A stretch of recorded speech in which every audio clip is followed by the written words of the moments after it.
ഇനി നിന്റെ വീടാ, അല്ല നിന്റെയും കൂടെ വീട്. അങ്ങനെയല്ല, നിന്റെ വീട്. നീ വാടി സാറാമ്മേ, അവൻ എന്നെ പോലെ ഒരു ശുദ്ധനാ. അവന് നിന്നോടൊരു പിണക്കവും ഇല്ല. നീ വാ, നീ വാടി.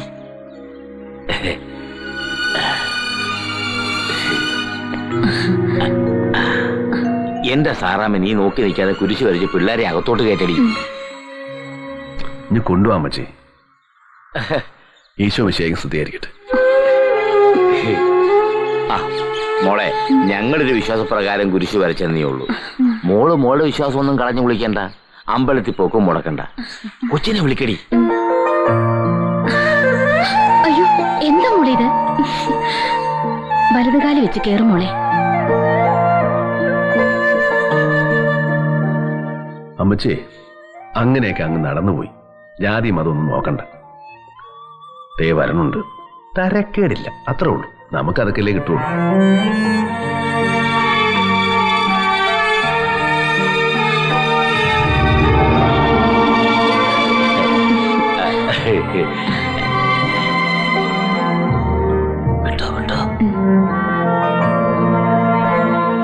അറക്കളം പീലി എന്റെ വല്യപ്പച്ചനാ.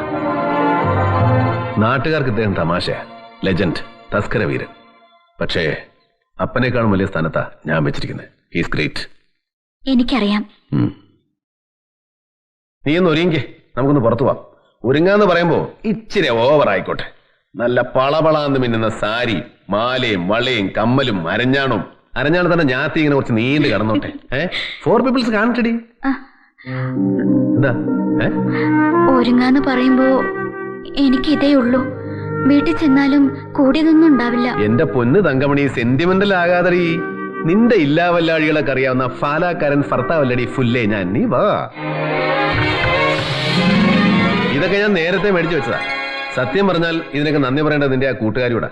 ഏത് കൂട്ടുകാരി? ഏലിക്കുട്ടി ഫ്രാൻസിസ്, ഇണ്ടന്തുരുത്തിയിൽ വീട്, ഇരിട്ടി. ഞാൻ അറിഞ്ഞുകൊണ്ടൊരു തെറ്റ് ചെയ്തിട്ടുണ്ട് തങ്കം. ഞാൻ ആ കത്തങ്ങ് പൊട്ടിച്ചു. അത് വായിച്ചപ്പോഴേ നിന്റെ ലവ് അഫെയർ മനസ്സിലായത്. പിറ്റേന്ന് തന്നെ പോയി ഞാൻ മാലയ സാരി മേടിച്ചു. എന്തൊക്കെ ആയാലും മറ്റുള്ളവരുടെ കത്ത് പൊട്ടിച്ച് വായിക്കുന്നത് അത്ര നല്ല സ്വഭാവമല്ല. I am sorry. സാരല്ല ബേബി ചായ, ഞാനും ഒരു തെറ്റ് ചെയ്തു. വല്ല കടുത്ത തെറ്റുവാണെങ്കിൽ പറയല്ലേ തങ്കമണി. ആ കാർഗിൽ ഇതൊന്നല്ല. ഏലിക്കുട്ടി ഫ്രാൻസിസ് ഇല്ലേ, ഇണ്ടന്തുരുത്തിയിലെ. എവിടെ വീട്? അങ്ങനെ ഒരാളില്ല.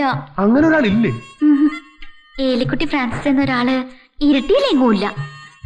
എനിക്കറിയായിരുന്നു എന്റെ പേര് കണ്ട സുഗതം കത്തെടുക്കുമെന്ന്. എടുത്താത് ബേബിച്ചാന്റെ കൈ തരും. കൈ കിട്ടിയ ബേബിച്ചാനത് പൊട്ടിക്കും. ഞാൻ ആലോചിച്ചപ്പോ എല്ലാം തുറന്നു പറയാൻ ആ ഒരു മാർഗേ ഉള്ളൂ. ഇല്ലാത്തൊരാളിന്റെ പേരിൽ കത്തയക്കാം. അതൊരു തെറ്റാണോ ബേബിച്ചായ? ഇനി അങ്ങോട്ടുള്ള നിന്റെ കൂടെ എന്റെ ജീവിതം അതൊരു വൻ റിസ്ക് ആണ് തങ്കമണി.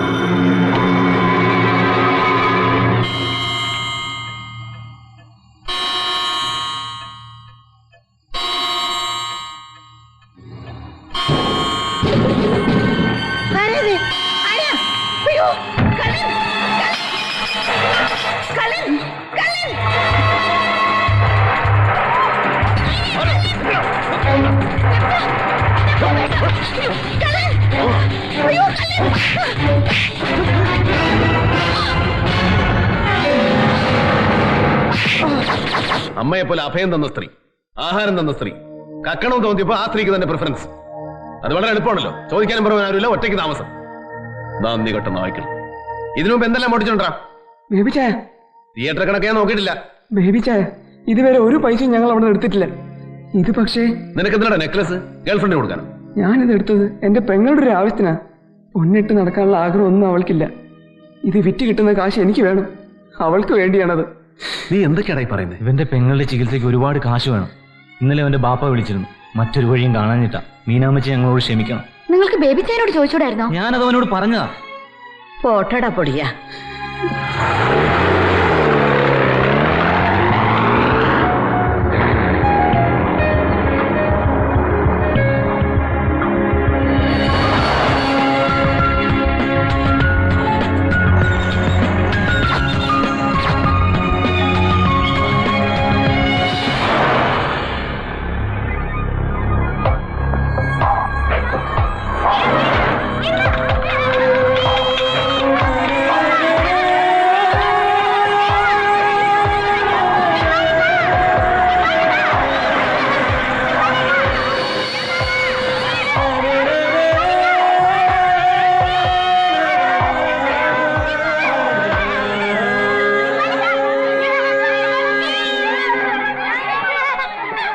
പാപ്പ, ഇതാണ് ബേബിച്ചായൻ.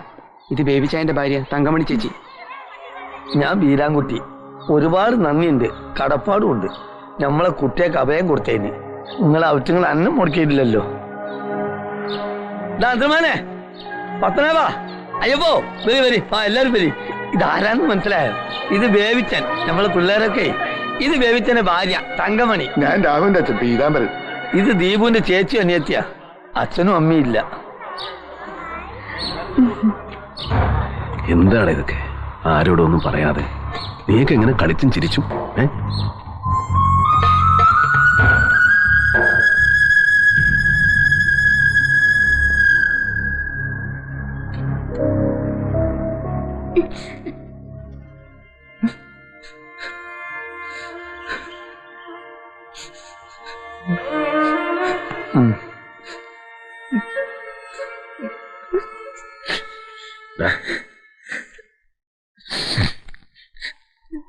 ഈ ഗ്രാമം ഗാന്ധിപുരം. സത്യത്തിൽ ഇതൊരു ഗ്രാമല്ല, സർക്കാർ ഭൂമിയാ. ഞങ്ങൾ കുടിയേറ്റക്കാരും. ഞങ്ങൾക്കും കിടപ്പാടും തൊഴിലൊക്കെ ഉണ്ടായിരുന്നു. ബാലരാമപുരക്കാരെക്കാളും മികച്ചമുണ്ട് ഞങ്ങൾ ഉണ്ടാക്കിയിരുന്നത്. തിരുവിതാംകൂർ രാജകുടുംബത്തിൽ നിന്ന് പോലും ഞങ്ങൾക്ക് പട്ടുസാരിക്ക് ഓർഡർ കിട്ടിയിട്ടുണ്ട്. കൊല്ലങ്കോടിനടുത്ത് ഗ്രാമപുരം, അതായിരുന്നു ഞങ്ങളെ ഗ്രാമം. അതിസമ്പത്തൊന്നും ഉണ്ടായിരുന്നില്ലെങ്കിലും തൃപ്തരായി പട്ടിണി കൂടാതെ ജീവിച്ചു പോന്നവരായിരുന്നു ഞങ്ങള്, അയാൾ വരുന്നത് വരെ. ആരാ അയാള്? കുണ്ടുകുഴി ഈപ്പൻ, ഇപ്പോഴത്തെ മലയിലെ ഈപ്പൻ. ബാക്കി അറിയാം. എല്ലാരും കൂടെ ലോൺ എടുത്ത് നെയ്ത്തുശാല തുടങ്ങുന്നു, ഈപ്പൻ ചതിക്കുന്നു. ചതിച്ചത് ഈപ്പൻ മാത്രല്ല സാറേ. ഈപ്പനേക്കാൾ ഞങ്ങൾ അന്ന് വിശ്വസിച്ചത് കുട്ടപ്പനെ, അറക്കളം കുട്ടപ്പനെ.